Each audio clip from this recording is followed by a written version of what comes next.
One है risk estimation. Risk estimation क्या होता है? एस्टिमेट के अंदर क्या किया जा रहा होता है, जाना जाता है कि जो रिस्क लेवल है वो हाई है या लो है।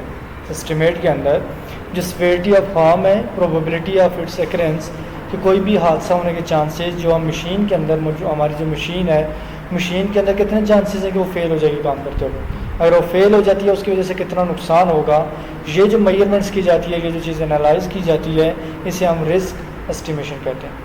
फिर आ जाता है रिस्क एनालिसिस। रिस्क एनालिसिस के अंदर क्या होता है कि combination of the specifications of the time limits of the machines, hazard identification and risk estimation. अब रिस्क एनालिसिस के अंदर जो एक मशीन की लिमिटेशंस हैं, वो दूर हैं कि इससे आगे ये मशीन काम नहीं कर सकती। उसके बाद हैज़र्ड आइडेंटिफिकेशन, उसके अंदर जो ख़तरात मौजूद हैं जिसकी वजह से उसकी जो एक्टिविटीज़ हैं वो डिस्टर्ब होंगी। और उसके बाद जो आपका रिस्क एस्टिमेशन आ जाती है, इन तीनों का जो कम्बिनेशन आता है उसे हम किसका नाम देते हैं? रिस्क एनालिसिस का नाम दिया जाता है। रिस्क एनालिसिस के अंदर किया जाता है कि वर्क प्लेस पे जो भी आपके पास इक्विपमेंट्स वगैरह मौजूद है उनको एनालाइज किया जाता है, चेक किया जाता है कि इनकी वर्किंग कैपेबिलिटी क्या है, इनके अंदर कौन से हैज़र्ड्स मौजूद हैं, उसको एस्टिमेट किया जाता है और उनको कंट्रोल किया जा रहा होता है। रिस्क एवेल्यूशन, जब आप ये डिसाइड कर देते हैं कि आपकी मशीन की लिमिटेशन और उसके अंदर जो हैज़र्ड्स हैं और लेवल ऑफ रिस्क, तीनों चीज़ें आपने आइडेंटिफाई कर दी हैं, अब उनको करेक्ट करने के लिए नेक्स्ट स्टेप होता है रिस्क को कंट्रोल करना। उसे हम किसका नाम देते हैं? Risk evaluation. इसके अंदर जजमेंट्स ली जाती हैं, इसके अंदर डिसीजन लिए जाते हैं, इसके अंदर जो आपकी एनालिसिस है उसकी बेस पे डिसाइड किया जा रहा होता है कि आपका जो रिस्क रिडक्शन के लिए कौन से मेथड्स आप यूज़ कर सकते हैं, क्या रिस्क रिडक्शन के ऑब्जेक्टिव्स आप अचीव कर रहे हैं या नहीं कर रहे हैं, उनको अचीव कैसे करना है। देन आपका आ जाता है रिस्क असेसमेंट। और रिस्क असेसमेंट क्या होता है? ओवरऑल प्रोसेस कंप्राइजिंग और risk analysis and risk evaluation. Risk evaluation, risk analysis का जो दोनों प्रोसेसेस हैं, इनको जब कंबाइन किया जाता है तो उसे रिस्क असेसमेंट का नाम दिया जाता है। अब रिस्क असेसमेंट के अंदर क्या होगा? रिस्क असेसमेंट के अंदर आपके प्रोडक्ट की लिमिटेशन को भी जाना जाएगा, उसके वहाँ पे हैज़र्ड्स को भी जाना जाएगा, उनकी वजह से कितना नुकसान हो सकता है उसका एस्टिमेट लगाया जाएगा। उसके लिए जो कंट्रोलिंग मेजरमेंट्स हैं कौन से लिए जाएंगे वो वहाँ पे उसके अंदर चेक किए जाएंगे और उनको इम्प्लीमेंट भी किया जाएगा, उनको चेक भी किया जाएगा कि क्या वर्किंग के अंदर मौजूद हैं या नहीं है। ये पूरा जो प्रोसेस है ये किसका नाम है? इसको क्या नाम देते हैं हम? रिस्क असेसमेंट का नाम देते हैं। फिर आ जाता है adequate risk reduction. Risk reduction that is at least in according with legal requirement taking into consideration the current state of the art. Adequate risk reduction का मतलब जो होता है कि जो लीगल आपके पास वहाँ पे रिक्वायरमेंट्स हैं। लॉ क्या कहता है कि आपके पास जो मशीन मौजूद है उसकी लिमिट्स के अंदर वो काम करे, किसी को इंजर्ड ना करे, उसकी वजह से प्रोडक्ट जो है वो फॉल्टी तैयार ना हो। अब उसकी एक लिमिटेशन है, इसके अंदर जब आप प्रोडक्ट को वापस लेके आते हैं तो इसको हम किसका नाम देते हैं? एडिक्वेट रिस्क रिडक्शन का। इतना रिस्क आपने वहाँ पर रिड्यूस कर दिया कि जो वर्क एक्टिविटीज़ हैं वो लीगल आपकी चल रही है, लीगली बिल्कुल वहाँ पर एंड नहीं होता है, लेकिन उसके अंदर रिड्यूस किया जा रहा होता है। जी क्या मसला है? खड़े हो जाओ। Protective measures. प्रोटेक्टिव मेजर्स का मतलब क्या होगा कि वो मेजरमेंट्स जो कि यूज़ किए जाते हैं, जो कि उनका पर्पस ही ये होता है कि रिस्क को क्या करना है? कंट्रोल करना, उसको रिड्यूस करना है। प्रोटेक्टिव मेजरमेंट्स वो मेजरमेंट्स जो किसी भी हैज़र्ड को, किसी भी वहाँ पर रिस्क को कंट्रोल करने के लिए, कम करने के लिए लिए जाते हैं, उन्हें हम प्रोटेक्टिव मेजरमेंट्स कहते हैं। अब ये जो मेजरमेंट्स होते हैं ये बाय डिज़ाइनर की तरफ से भी हो सकते हैं। जिस तरह मेजरमेंट्स हैं उसकी लिमिटेशंस वगैरह वो बता देता है, इतनी इसकी लिमिटेशंस हैं, इससे आगे आपने इसके ऊपर लोड वगैरह नहीं डालना। और यूज़र की तरफ से भी हो सकता है, यूज़र की से वर्किंग प्रोसीजर, सुपरविजन के अंदर काम करना, वहाँ पे वर्कर्स जो हैं वो उनको ट्रेनिंग वगैरह प्रोवाइड करना और तमाम जो सेफ गार्ड्स हैं, सेफ्टी प्रोटोकॉल्स हैं उनको फॉलो करना। तो अब इनके थ्रू क्या किया जाता है? प्रोटेक्टिव मेजरमेंट्स लिए जाते हैं और जो रिस्क है उसको कंट्रोल किया जा रहा होता है। नेक्स्ट वन आ जाता है inherently safe design measures. Inherently protective measures which either eliminate hazard or reduce the risk associated with the hazard by changing the design or operating characteristics of the machine without the use of guard or protective devices. Inherently मतलब जो आपकी machine है उसके अंदर कोई आप changing करके आप कर लेते हैं और उसकी वजह से वहाँ पर रिस्क वहाँ पे क्या हो जाता है? रिड्यूस हो जाता है। उसे हम क्या नाम देते हैं? इनहेरेंटली सेफ डिज़ाइन मेजरमेंट्स, जो कि उसकी अंदर ही चेंजिंग की जा रही है। अब प्रोटेक्टिव मेजर्स का मतलब था कि वो मेजरमेंट्स लेना जिनके थ्रू रिस्क जो है वो कम हो जाए।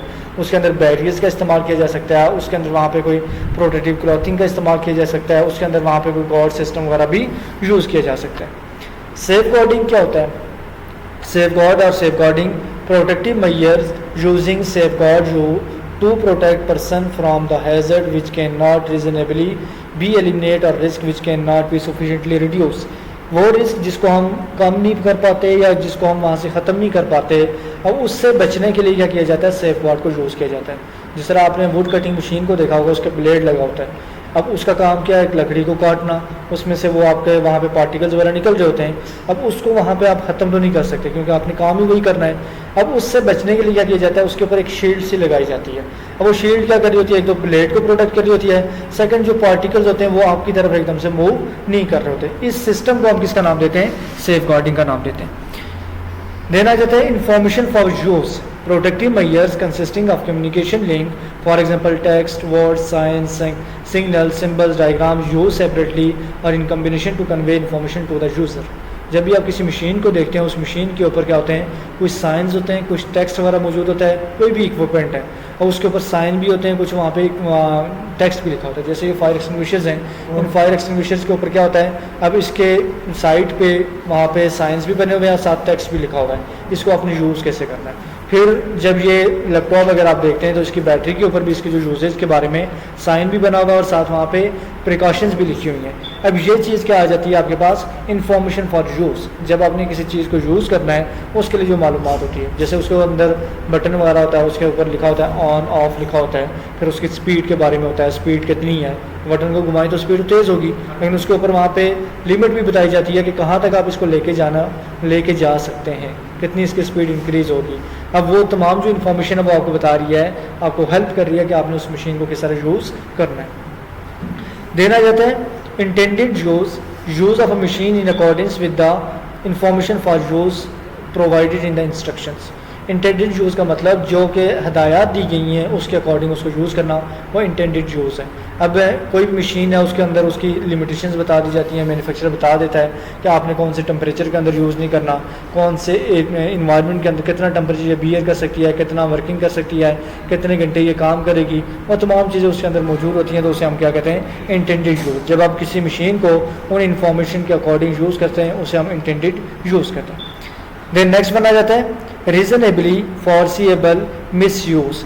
रीजनेबल फॉरसीएबल मिसयूज़ का मतलब क्या होगा, use of a machine in a way not intended.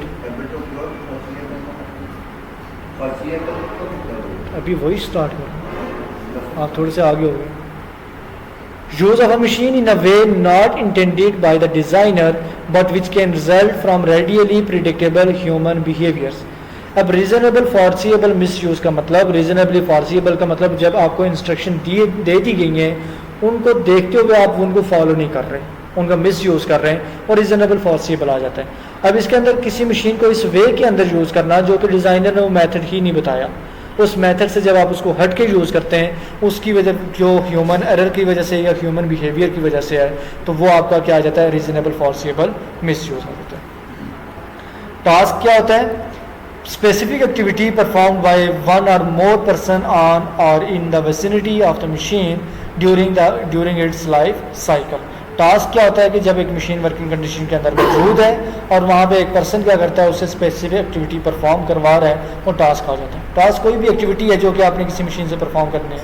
Cutting वाली है तो कटिंग करवाना वो टास्क है, ड्रिलिंग है ड्रिल करना टास्क है, वहाँ पे वेल्डिंग है वेल्ड करना टास्क है। अभी आपके टास्क आ जाते हैं। गॉड क्या होता है, या सेफ गार्ड और प्रोटेक्टिव डिवाइसेस। सेफ गार्ड हमारे पास क्या होते हैं, जिस तरह बाइक के आगे भी आप गार्ड लगा रहे होते हैं, वो आपको प्रोटेक्ट कर रहा होता है किसी एक्सीडेंट के अंदर कि आपकी जो लेग है उसकी इंजरी जो है उससे आप बच सकें।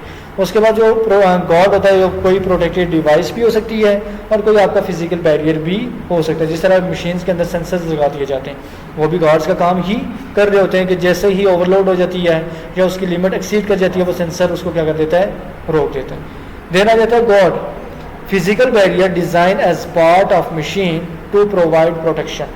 अब ये फिजिकल बैरियर होता है जो कि मशीन का ही पार्ट होता है, जो कि इस्तेमाल होता है बैरियर के तौर पे और आपको प्रोटेक्ट कर रहा होता है। जैसे मैंने आपको एग्जांपल अभी दी थी कि जो आपकी वुड कटिंग मशीन है, वुड कटिंग मशीन के अंदर ब्लेड वगैरह लगे होते हैं। अब जो दो मशीन्स होती हैं, एक जिसके अंदर आपका राउंड शेप के अंदर ब्लेड लगा होता है, एक जिसके अंदर आपकी डिस्क लगी होती है, जो कि आपका टेबल बना होता है, टेबल वाली मशीन होती है, उसके ऊपर डिस्क लगी हुई है, और जब आप लकड़ी वगैरह को काट रहे हैं या उस पीसीस के अंदर कोई वहाँ पे आप लाइनिंग वगैरह करने का इस तरह की एक्टिविटीज़ कर रहे हैं, अब उसके अंदर भी ये एक्टिविटी परफॉर्म हो रही करते वक्त आपका हाथ उस ब्लेड के कंटेक्ट में आ सकते हैं।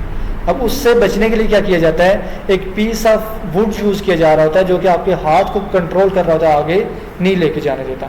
अब उसको नाम दिया जाता है, किसका, गार्ड का नाम दिया जाता है। ऐसे ही जब ब्लेड जो है टूट के बाहर आपको ना लग जाए, उसके लिए वहाँ पे पूरी शील्ड जो यूज़ की जाती है वो भी गार्ड ही होता है। उसके बाद फिक्स्ड गार्ड, फिक्स गार्ड कौन से होंगे, वो गार्ड जो कि अपने मैनर की वजह से या अपने जो उनकी एडजस्टमेंट है वो ऐसे ही कर दी गई है कि वो मूवेबल नहीं है, वो आपके फिक्स्ड ही हैं, उसी कंडीशन के अंदर वो मौजूद होंगे। नेट्स वगैरह या स्क्रूज़ वगैरह या वेल्डिंग के थ्रू उन्हें वहाँ पे फिक्स कर दिया जाता है, और इनको जब भी आपने ओपन करना होगा या रिमूव करना होगा उसके लिए आपको टूल्स वगैरह यूज़ करने होते हैं या इनको तोड़ना होता है, उसके बाद आप उसको रिमूव करते हैं। एडजस्टेबल ये नहीं होते। फिर आपका आ जाता है मूवेबल गार्ड्स। मूवेबल गार्ड जो होता है तो वो आपका क्या होता है, guard which can be open without use of tools. अब ये एग्जांपल आपकी है, यही वुड कटिंग मशीन के अंदर भी होती है, फिर ड्रिल मशीन के अंदर भी होती है। इनके अंदर जो गार्ड सिस्टम होते हैं तो उनको आप जस्ट घुमाते हैं हाथ के ज़रिए, वो खुल जाते हैं, तो वो आपके क्या होते हैं, मूवेबल गार्ड्स होते हैं जो कि आपके विदाउट एनी टूल आप क्या कर सकते हैं, उनको ओपन कर सकते हैं। फिर एडजस्टेबल गार्ड्स कौन सा होता है, वो गार्ड जो कि आप अपने रिक्वायरमेंट के अकॉर्डिंग उसको एडजस्ट कर रहे होते हैं, उसको हम क्या नाम देते हैं, एडजस्टेबल गार्ड। जो फिक्स्ड या मूवेबल गार्ड जो होते हैं इनके अंदर ही वहाँ पे क्या होते हैं, एडजस्टेबल गार्ड्स मौजूद होते हैं जो कि वहाँ पे आपके रिक्वायरमेंट्स के अकॉर्डिंग आप उनको यूज़ कर रहे होते हैं। देन आ जाता है interlocking guards. Interlocking guards, guards associated with an interlocking device so that together with the control system of the machine the following functions are performed. The hazardous machine functions covered by the guard cannot operate until the guard is closed. अब ये sensors की एक example है, और साथ है drill machine, और drill machine के अंदर कुछ लॉकिंग सिस्टम यूज़ हो रहा होता है जो कि जब तक वो एक्टिव है तो आप मशीन को चला नहीं सकते, या उसके ऊपर कवरिंग कर दी जाती है, जब तक वो उतारेंगे नहीं तो वो रन नहीं होगी। या फिर आप देखते हैं कि बाज़ औक़ात जो उसके बटन होते हैं, बटन के अंदर एक पिन सी ऐड कर दी जाती है जो उस बटन को क्या कर देती है, लॉक कर देती है। अब ये चीज़ें आ जाती हैं इंटरलॉकिंग गार्ड सिस्टम के अंदर कि जो मशीन है तो वो मशीन तब तक काम नहीं करेगी जब तक उस गार्ड ने उसको कवर किया होगा, वो जब तक उसके अंदर मौजूद है, एक्टिव है, वो वर्किंग कर रहा है, तब तक मशीन काम नहीं करेगी, उसकी वजह से कोई एक्टिविटी परफॉर्म नहीं होगी। If the guard is opened while hazardous machine functions are operating, the stop command is given. अगर ये गार्ड जो होते हैं ऑटोमेटिक मशीन्स के अंदर भी मौजूद होते हैं, अगर आपकी जो गार्ड है उसको आप ओपन कर देते हो और वहाँ पे मशीन काम करना शुरू कर देती है हज़ार्डियस सिचुएशन, ख़तरनाक सूरत हाल के अंदर, तो गार्ड क्या कर देगा, वहाँ पे कमांड दे देगा कि काम जो है वो क्या है, हज़ार्डियस है, इसको रोका जाए। वहाँ पे वो बीप वगैरह, हॉर्न वगैरह और इस तरह की कुछ एक्टिविटीज़ वहाँ पे हो जाती हैं। When the guard is closed, जब guard close होता है, hazardous machine functions by the guard can be operate. Closure of the guard does not by itself start.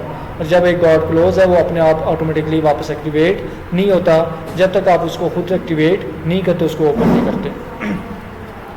फिर नेक्स्ट आ जाता है interlocking guards with guard lockings. Guard associated with an interlocking device and a guard locking device so that together with the control system of the machine the following functions are performed. अब जो guards होते हैं उनके अंदर जो interlocking system है या interlocking जो डिवाइस है जो मौजूद है जो कि ये फंक्शन परफॉर्म करती है, फर्स्ट ऑफ ऑल क्या कहते हैं, hazardous machine functions operate until the guard is closed and locked. तो जब तक वो गार्ड आपका क्या है कि उसने उसको कवर किया हुआ कि हज़ार्डियस जो मशीन है, मशीन जो फंक्शंस हैं कैन नॉट बी ऑपरेट, तब तक वो रन नहीं हो गए जब तक वो गार्ड क्लोज है, वहाँ पे उसके अंदर कोई इशू हो रहा है। जिस तरह ब्रेकर सिस्टम के एग्जाम्पल ले लें, जब ये ट्रिप हो जाता है, डाउन हो जाता है, तो जब तक आप आगे सिस्टम को इम्प्रूव नहीं करते ये वापस ऑन नहीं हो रहा होता। तो जब आप सिस्टम को इम्प्रूव करते हैं उसके बाद ये क्या हो जाता है, वापस आप इसको मूव कर देते हैं और काम अपने स्टार्ट कर सकते हैं। ऑटोमेटिकली वो वापस ठीक नहीं हो रहा होता, तो उसको पहले आपने जो प्रॉब्लम है उसको सॉल्व करना होता है, उसके बाद फिर इसके अंदर चेंजिंग करनी होती है।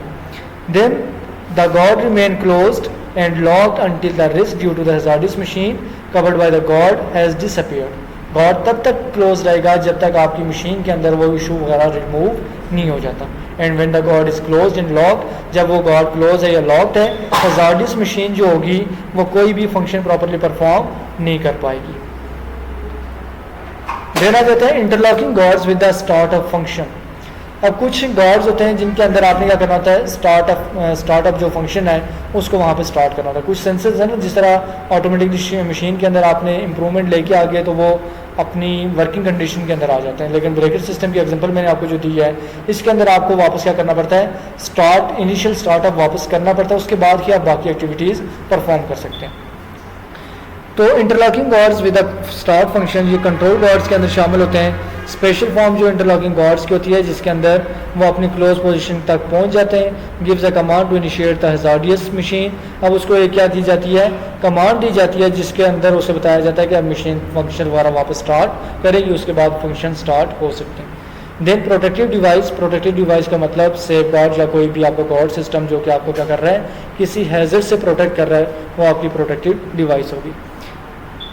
देना जाता है interlocking guard device mechanical, electrical और other type of devices the purpose of which is to prevent the operation of hazardous machine. Interlocking device है, इंटरलॉक जो होते हैं मैकेनिकल, इलेक्ट्रिकल या दूसरी जो डिवाइसेस हैं, इसके अंदर इसका पर्पस ही यही होता है कि कोई भी मशीन जो है वो किसी भी वहाँ पे हजार्डियस सिचुएशन के अंदर काम ना करे।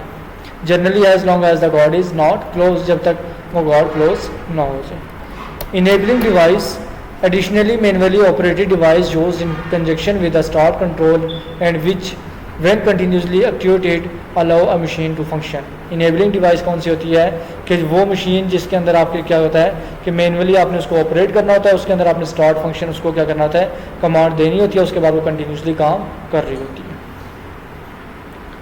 क्लियर है यहाँ तक? जो पढ़ाया वो बोला।